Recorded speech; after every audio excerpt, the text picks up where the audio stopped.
আসসালামু আলাইকুম রহমতুল্লাহ। সুপ্রিয় দর্শক, আমি মোহাম্মদ আনোয়ার হোসেন ভাইবোন নার্সারির পক্ষ থেকে আবার আপনাদের সামনে চলে আসলাম ভিয়েতনামি 12 মাসি পিঙ্ক কাঁঠাল নিয়ে।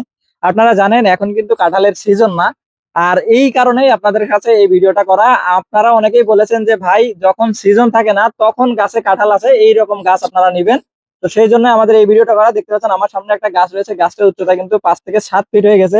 বালতি সেটআপ একটা গাছ। দর্শক, তাছাড়া আমাদের এই যে পাশে দেখেন কি পরিমাণে কাঁঠালের গাছ আছে আমাদের। আসেন এদিকে আপনাদেরকে দেখাই। দেখেন আমাদের এখানে কিন্তু অনেক অনেক বেশি কাঁঠাল গাছ আছে।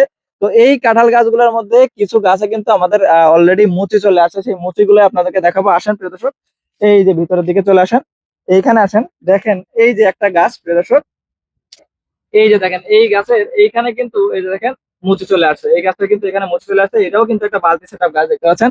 তারপর যদি এই পাশে আসেন, এই পাশে দেখতে পারবেন এই যে এখানে প্রিয় দর্শক, এই যে দেখেন এই গাছটাতেও কিন্তু খুব সুন্দর ভাবে মুচি চলে আসছে, এইটাও বালতি সেটআপ গাছ। তো আপনারা যারা এরকম মুচি সহকারে এরকম সুন্দর সুন্দর গেট আপের গাছগুলো নিয়ে যাচ্ছেন, তারা কিন্তু আমাদের সাথে সরাসরি যোগাযোগ করতে পারেন। আমাদের স্ক্রিনে দেখানো নম্বরে কল করে অর্ডার করতে পারেন, অথবা ভাই বোন আছে ফেসবুক পেজে ইনবক্স করে অর্ডার করতে পারেন। প্রিয় দর্শক, আমরা সব সময় আপনাদেরকে 100% জাত গ্যারান্টি দিয়ে সুস্থ সুন্দর গাছ আপনাদেরকে পাঠাই। আপনারা যারা মাটিতে রোপণ করবেন তাদের জন্য সুন্দর চারা দেওয়া যাবে, অথবা যারা এই ধরনের গাছগুলো নিয়ে মাটিতে অথবা ছাদ বাগানে রোপণ করতে চান, একদম ইনস্ট্যান্ট তুলে নিয়ে ছাদ বাগানে রেখে দিতে পারবেন। ধন্যবাদ সবাইকে। আসসালামু আলাইকুম রহমতুল্লাহ।